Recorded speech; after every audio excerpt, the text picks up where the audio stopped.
ski de fond. Bonjour! Bonjour! Ça va Bienvenue bien? au Centre écologique Fernand-Séguin. David, C'est Dominique. bonjour. Salut David. Chavonne. Salut Chavonne, moi c'est Dominique, enchanté. Salut Martin. Bonjour, je m'appelle Dominique Gauthier, je suis responsable du marketing chez Héritage Saint-Bernard. On se trouve présentement au Centre écologique Fernand-Séguin à Châteauguay et on est ici pour une compétition de ski de fond. Je vous présente Gabriel. Bonjour. Gabriel qui est mon collègue c'est lui qui connaît plus le ski de fond, c'est lui qui va vous montrer tout ça. Cool. Moi je suis là plus pour vous parler un peu du Centre écologique. Bien, justement, on est au centre écologique. Ça fait combien de temps que ça existe, environ? Ça fait à peu près 5000 ans. Non. Non, pour vrai, ben, OK. ça fait plusieurs années. L'année exacte de l'acquisition par la ville, honnêtement, je ne pourrais pas te le dire, je ne le sais pas. Mais ça fait plusieurs années que la ville de Châteauguay est propriétaire des lieux. Donc, c'est un milieu qui est géré par notre organisme, Héritage Saint-Bernard. OK. C'est nous qui entretenons les lieux, les pistes de ski de fond, entre autres. Cool. Ouais. Ça fait combien de temps que ça existe, ces pistes-là? Bien là, ces pistes-là, ils sont là, je pense, depuis que la ville a pris en charge le territoire, parce OK. qu'on est au milieu on est dans un milieu naturel qui est ouvert au public, évidemment. Mais c'est rendu accessible pour tous, donc pour les familles, pour les gens Parce de que tous âges. l'été, l'automne, le printemps, le monde va venir plus prendre des marches. Oui, bien c'est accessible les autres saisons. Par contre, il n'y a pas de... Ils n'ont pas d'accessibilité aux cabanes. là. C'est ça, exactement. Les cabanes à l'été sont pas ouvertes. C'est juste, c'est principalement en hiver qu'il y a de l'action. Ça, pour situer comme il faut, le parc Fernand-Séguin, on est à quoi? 2 secondes de l'hôpital Anna-Laberge? On est collé dessus. On est C'est notre collé dessus. voisin, votre voisin. Effectivement, dans le puis on fond. est près de l'autoroute 30 aussi, fait que les gens qui viennent de l'extérieur de Châteauguay, pour eux aussi, c'est facile d'accéder. Facile d'accès pour même le monde de Vaudreuil ou quelque chose. Exactement. C'est 20-25 minutes. Avec l'ouverture de la 30 maintenant, là, c'est beaucoup plus facile. Puis c'est ça, on est dans un milieu naturel, mais on est à côté de la ville. Là. OK. On Ça a le meilleur coûte quoi? des deux mondes. Ça coûte quelque chose pour accéder à ça? Le coût d'accès, en fait, il n'y a pas de coût d'accès, c'est gratuit. OK. Donc, vous arrivez ici avec votre équipement ou il y a un centre de location qui est sur place aussi pour les gens qui n'ont pas de ski de fond ou de bâton de marche. Donc, c'est ça, c'est accessible gratuitement à tous. Puis il peut faire que ça, c'est juste le ski de fond ou de marche ou il y a d'autres choses que tu Possibilité peux faire d'amener vos ici? raquettes. Si vous avez des raquettes, il y a également quelques kilomètres de raquettes qui est possible de pratiquer. Pour le ski de fond, on parle de 20 km de sentiers, de pistes. Et puis pour la marche, si je ne me trompe pas, c'est 4 km la marche? 2 km la marche, puis 4 km les raquettes. Fait que dans le fond, on vient, moi, mettons que j'adore faire du ski de fond. Mettons. Je m'en vais en ski de fond. Les enfants, eux autres, le ski de fond, la raquette, ça leur tente pas. La butte a glissé. Ils peuvent aller à la Et ma butte à femme glisser. qui arrive avec le chien. Oui, il y a un parc à chiens. Il y a un parc à chiens aussi. Toute la famille peut Fait que dans le venir. fond, la famille, tout le ma monde y trouve belle-mère son avec le compte. chien, puis let's go. C'est des niveaux de difficulté quand même relativement faciles. Il n'y a OK. pas de grosses pentes abruptes ou quelque chose. Donc, les gens qui ne sont pas habitués, ils n'ont pas à avoir peur parce que je Ça, pense comme pas nous, qu'ils se moi, pètent la la dernière margoulette. fois, je pense que j'avais 10 ans quand je l'ai fait. Là. Ah, Donc, ben écoute, il n'y a ça pas... fait 3 décennies. Fait que, Ben, il n'y a aucun danger. Si tu étais vraiment malchanceux puis tu te blessais, il y a des patrouilleurs aussi qui circulent dans les sentiers. Donc, OK, des bonne gens chose qui à sont... savoir. Oui, des gens qui sont sur place pour donner un petit coup de main. Puis c'est eux en même temps qui vont tracer les pistes quand les conditions le permettent. Est-ce qu'il y a des sentiers, des fois, qui peuvent être carrément fermés? Dépendamment des conditions, là, s'il y a un redout puis que la neige fond beaucoup, il y a certaines pistes qui peuvent être fermées, effectivement. OK. On va vous montrer ça, c'est bon. Parfait. Ce qui est agréable quand on vient pratiquer du ski de fond au Centre écologique Fernand-Séguin, c'est que c'est un niveau plutôt, je dirais, débutant. Donc, il n'y a pas beaucoup de pentes. C'est accessible pour les familles ou pour les gens qui ne sont pas habitués de faire du ski de fond. Il y a également un segment des pistes pour les gens qui veulent pratiquer le pas de patin. Donc, il y en a vraiment pour tous les goûts, tous les styles. Et puis, c'est vraiment en nature. Donc, on est tranquille, on a la paix. Il y a des petits oiseaux un peu partout, des animaux. C'est vraiment agréable de pratiquer le ski de fond au Centre écologique.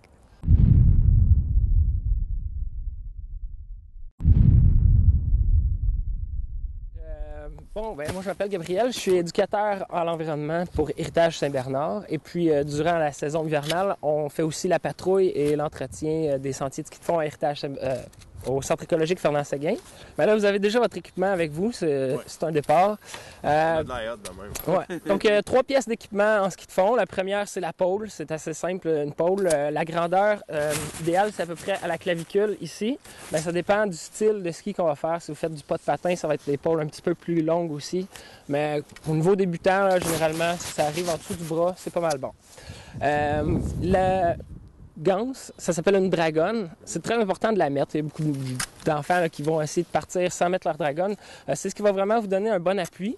On la met en rentrant la main par en dessous ici. Et là, on va rattraper la dragonne et la poignée ici comme ça. Et c'est ça qui permet d'avoir un bon appui, de bien pousser quand on va avancer en ski de fond. C'est sûr que le ski de fond, là, il y a une pointe en métal en bas, ce qui permet de piquer dans la glace des fois. Sauf que c'est un peu dangereux. Il faut être conscient des gens qui sont en arrière de nous quand on fait le ski pour pas les frapper dans la jambe. Des fois, ça pourrait être risqué. Là. Et Martin? Une bonne poussée en partant. Oh, ouais. C'est ça, là, je sais que vous allez faire une course après, fait que faites attention. Un peu de compétition. La deuxième pièce d'équipement très importante, c'est la botte de ski de fond. La particularité, c'est surtout la tige en métal qui est ici en avant. Ça va vous permettre de fixer votre botte au ski de fond. C'est très, très agréable. Ça fonctionne super bien. C'est facile à mettre, facile à enlever. Et puis, c'est performant, là, c'est ça. Les bottes sont plus chaudes, sont plus confortables aussi que ce qu'il y avait dans le temps. Les skis de fond qu'on loue ici, c'est des skis de fond à écailles, donc il n'y a pas besoin de fartage, de cirage, là, proprement dit. Les écailles qui sont en dessous ici vont permettre d'avoir un peu d'adhérence dans la neige puis de pousser vers l'avant avec le ski. Sinon, on ferait juste phase sur place, c'est ça. Ce qui est important pour vous de connaître, c'est la fixation du ski de fond ici. Vous voyez la petite ligne blanche qui est ici? C'est là où la tige de métal vient rentrer dans le ski de fond. On voit qu'on peut l'actionner ici avec le petit mécanisme en avant. C'est ça, tout simplement. Glisser la botte jusqu'au l'amortisseur de caoutchouc ici. Ensuite, on lève le talon, puis on écrase une bébite par terre avec les orteils et ça devrait rentrer. Là, c'est bien beau tout ça. Notre botte est fixée au ski de fond. À un moment donné, il va peut-être falloir arrêter. On va vouloir détacher notre botte. Donc, juste appuyer sur le petit rectangle qui est là. On peut même utiliser la pôle. C'est fait pour ça, en fait. Et puis, détacher notre botte. Ça va? Est-ce que vous avez des questions? Non. Excellent. C'est simple. Donc là, on va pouvoir mettre notre équipement. On va se déplacer un petit peu autour. Je vais vous montrer les rudiments du ski de fond. OK. Donc, la première chose à savoir faire quand on fait du ski de fond, c'est bien sûr comment tomber et se relever. Parce que comme vous êtes très bon, j'en suis sûr, ça se peut que vous ayez à le faire souvent. Si on est en perte d'équilibre en ski de fond ou on descend une côte, il y a quelqu'un qui est tombé devant nous, la meilleure chose à faire, ça va être de se laisser tomber sur le côté et par en arrière. Il ne faut pas avoir le réflexe très inné des humains de se raidir puis de se tenir droit. Si on perd l'équilibre, c'est là où on risque de se blesser. Donc, on plie les genoux, on se laisse tomber sur le côté et par en arrière. Allez-y, majestueusement. La pratique a très bien été. C'est pas mal comme je m'en rappelais. J'ai réalisé que la fatigue, elle rentre dans le corps. C'est ça. C'est vraiment ça, simple de même. Je suis juste fatigué. C'est ça. Ce qui arrive souvent, là, c'est que ça, c'est dans le meilleur des cas, mais nos skis de fond vont être tout mélangés quand on tombe. Puis là, croisés dans les bâtons, on ne sait plus quoi faire, on vire. Là. Les gens vont souvent perdre patience, ils vont pas apprécier le ski de fond. Le meilleur truc pour se relever, c'est de se coucher sur le côté, on relaxe, on regarde la météo, il fait beau. On décroise les skis de fond, on met les deux pieds parallèles collés ensemble. Et après ça, on vient s'installer ici sur les genoux en avant. On peut même mettre les genoux carrément sur les skis. Et là, on n'a pas besoin de s'appuyer sur l'épaule parce que les épaules sont quand même assez fragiles. On peut les plier facilement. Donc, on va se relever en utilisant très, très peu l'épaule. Donc, première étape de réussite. Donc, la prochaine étape pour le ski de fond, on va parler de la glisse. On va pouvoir aller s'installer dans la traque qui est juste là à côté. Ça va toujours pour vous autres? Donc, le pas classique qu'on fait dans les tracks d'habitude, c'est un pas alterné. On fait juste, dans le fond, utiliser les pieds pour donner la poussée et puis les bâtons donnent surtout l'équilibre. Le rythme est très important aussi en ski de fond. Donc, on alterne une jambe, un bras, une jambe, un bras, comme ça. Donc, ça, c'est ce qu'on appelle le pas classique alterné. C'est sûr qu'il y a d'autres types de pas qu'on peut faire, mais pour commencer, là, c'est une bonne base à savoir faire. Vous pouvez même le faire sans l'épaule au début là, pour vraiment bien prendre le fil que c'est les pieds qui poussent et non les bras qui font tout le travail. Donc, allez-y, on vous regarde.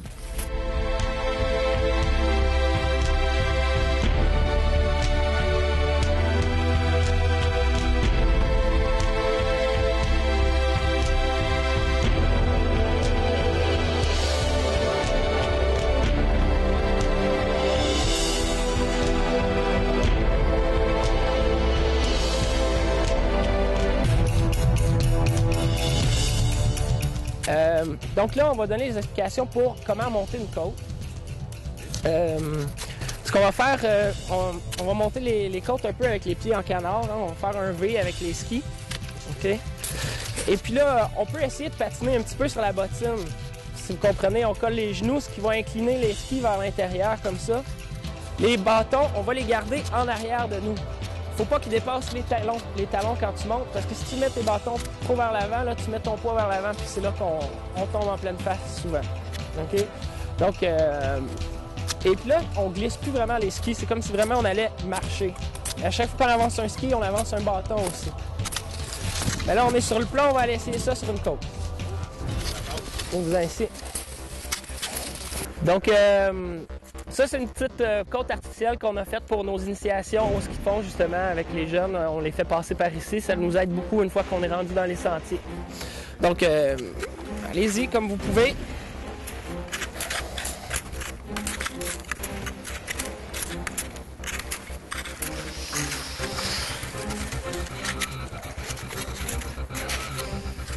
Et restez comme ça jusqu'à temps que vous soyez à une vitesse que vous pouvez contrôler aussi.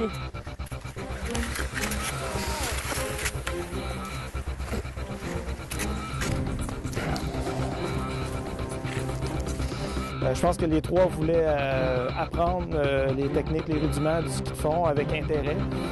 Puis je pense qu'ils se sont donnés aussi là-dedans. Ils ont eu du plaisir ensemble, puis c'était vraiment amical. Je pense qu'ils ont apprécié l'activité, selon moi.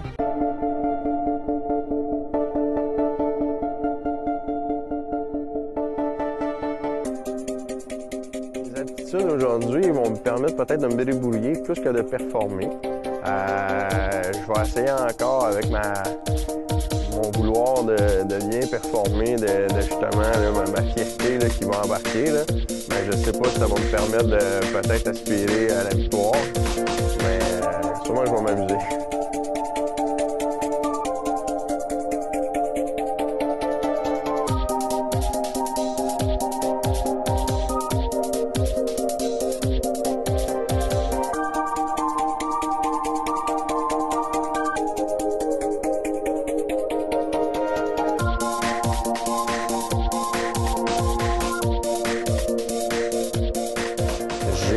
J'ai un bon cardio, pas parfait, mais j'ai des super bonnes jambes, fait que d'après moi, il ne devrait pas avoir trop de problèmes à faire ce sport-là. Vraiment pas.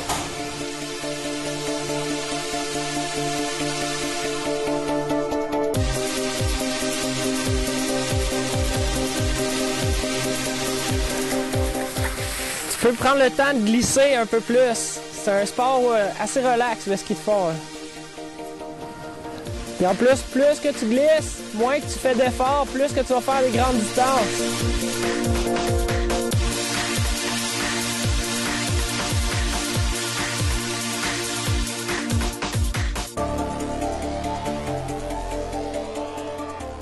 Je suis pas vraiment nécessairement bonne dans le ski, mais je pense que ski de fond, c'est complètement différent que ski alpin. Alors, j'espère que ça va m'aider un petit peu. C'est quelque chose que j'ai presque jamais fait depuis que j'avais 16 ans. Alors, on va voir.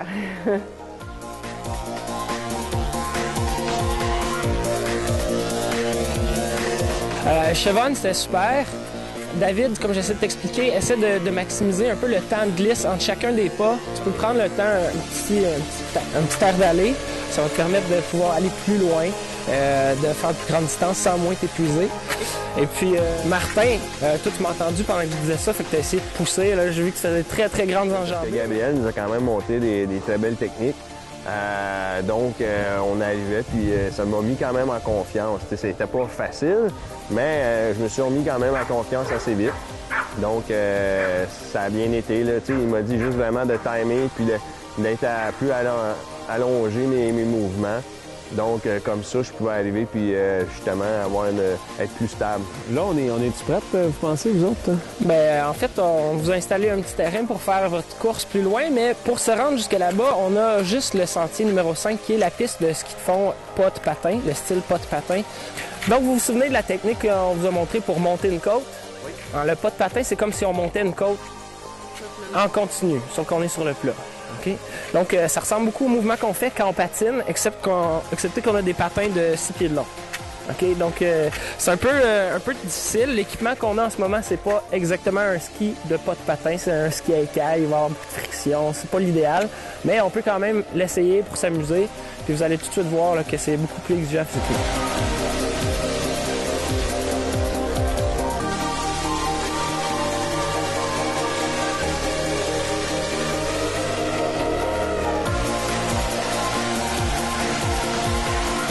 Utilise tes bâtons, utilise tes pôles.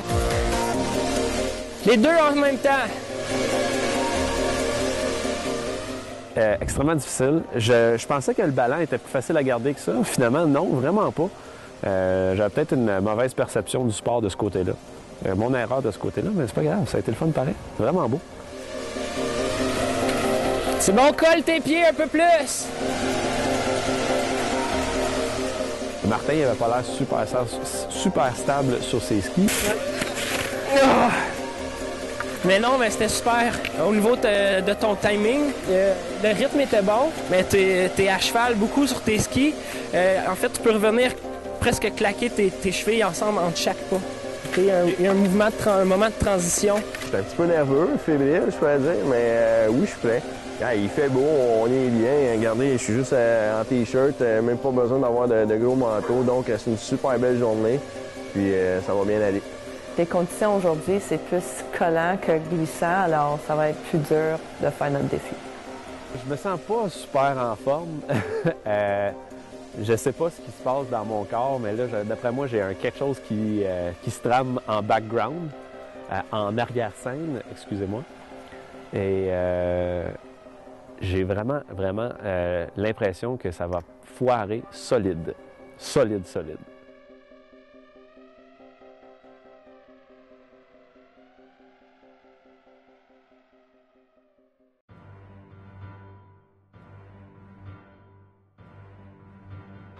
On fait une course, les trois ensemble, les trois en même temps.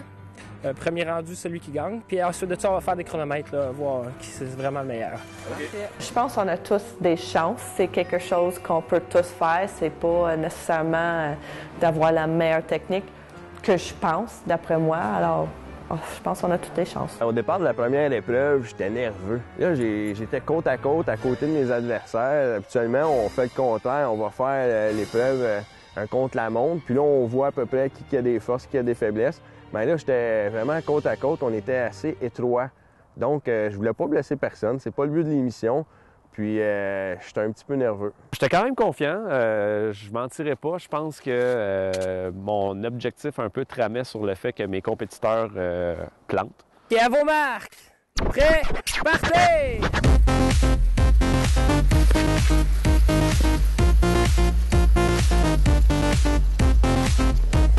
Là, j'ai juste vu sa pointe de ski se pointer à ma cheville. Là, j'ai dit non. Là, je continue la même affaire avec ma force brute. Je sais que j'ai plus de force que Chabonne, mais Chabonne avait vraiment la bonne technique. Donc, j'ai vraiment poussé pour arriver en premier. Je suis déçu de moi-même. Franchement, je suis déçu. Je m'aurais pensé que j'aurais donné plus, mais je l'avais juste pu. C'est comme genre, non, ça marche pas. Je suis pas bien. Ça marchait pas en tout. Bien, Martin, félicitations pour ta victoire lors de la première compétition. Je pense que tu as fait valoir que tu es quelqu'un qui est en forme physiquement et qui est capable de donner une bonne performance physique. Et puis, ça a porté fruit. OK, là, on va faire un pareil pour savoir qui part pour contre la montre. Oui, c'est ça. À go. 1, 2, 3, go. OK. 1, 2, 3, go. Hey! OK. OK. Mais si jamais c'est pareil, c'est Martin. C'est bon. OK. 1, 2, 3, go. Oh! Ça a marché!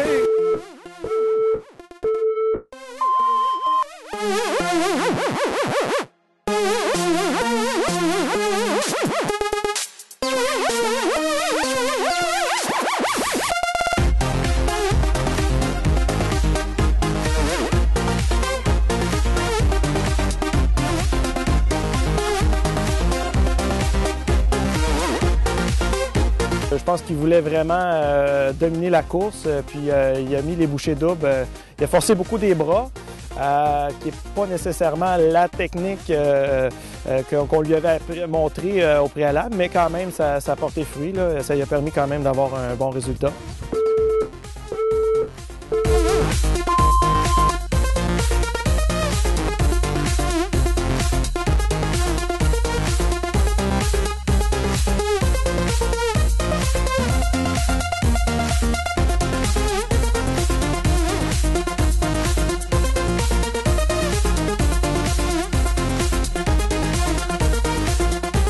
J'aurais cru qu'il aurait peut-être donné un petit effort supplémentaire pour rattraper ses comparses, mais bon, il est allé à son rythme, puis ben, c'est correct aussi. Je veux dire, dans le fond, il était là pour s'amuser en même temps, donc c'est ce que je pense de la deuxième compétition avec David.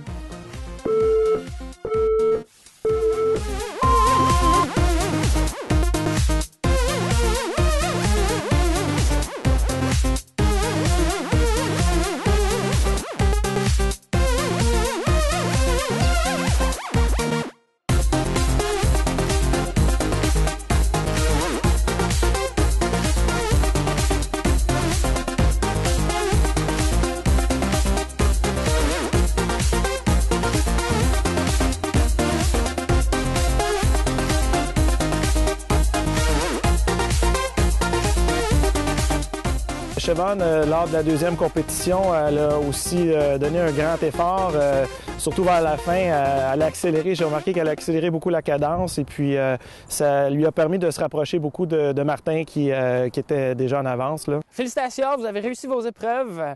Donc, la première course où c'était tout le monde en même temps, c'est Martin qui a gagné, suivi de Siobhan et David. Qu'est-ce qui s'est passé, David? J'ai comme... je sais pas. Non, j'étais pas là. Je suis parti, puis ça a fait comme... C'est les oiseaux, je pense, qui t'ont dit. Non, honnêtement, je suis parti, puis ça a fait comme... Mais pas qu'à le rattraper, fait que... j'ai comme oublié ça. Sauver votre énergie pour la deuxième épreuve. Exactement. Ça n'a pas tant payé. C'est bon, mais prépare-toi de meilleures excuses pour la deuxième. Donc, la deuxième course, où c'était un contre-la-montre, Siobhan a gagné, félicitations. Et suivi de Martin. Et David, encore une fois, grand... Là, j'ai pas d'excuses. J'ai fait de mon mieux, mais c'est quand même pas pire. Les temps, on a quoi, une seconde et demie de différence entre tout le monde? C'est quand même pas pire. C'est proche. C'est proche. Ouais. Mais là... C'est pas grave, on s'est amusé, il faisait beau. Exact. C'est ça qui... Belle température. C'est rude d'épreuve, c'est difficile. C'est ça. Moi, j'ai trouvé ça, c'était le fun à voir, c'était le fun à regarder. J'ai apprécié le fait que c'était pas nécessairement des candidats qui étaient là pour gagner à tout prix, mais plus pour avoir du plaisir puis profiter du site, profiter de la nature autour, puis... ben c'est ça, c'est ce que j'ai vraiment apprécié le plus. Bravo Martin, c'était pas votre sport, puis vous avez quand même travaillé fort pour nous battre. Alors félicitations. Bravo, Siobhan. Je t'ai rarement vu mettre autant d'efforts. Je pense que la dernière fois que j'ai vu mettre autant d'efforts, c'est l'année passée en piscine. Vraiment, sérieux, super, super solide. Martin, encore une fois, ta force n'égale aucun de nous deux. Fait que bravo. Sans farce, vraiment très, très sharp. J'adore la camaraderie que j'ai avec vous autres. J'ai hâte de continuer avec vous autres puis juste s'amuser. Un petit mot pour David, mais regarde, je suis vraiment désolé. Je te pensais meilleur que ça en glisse. J'espère que ta femme elle va te faire quand même un souper.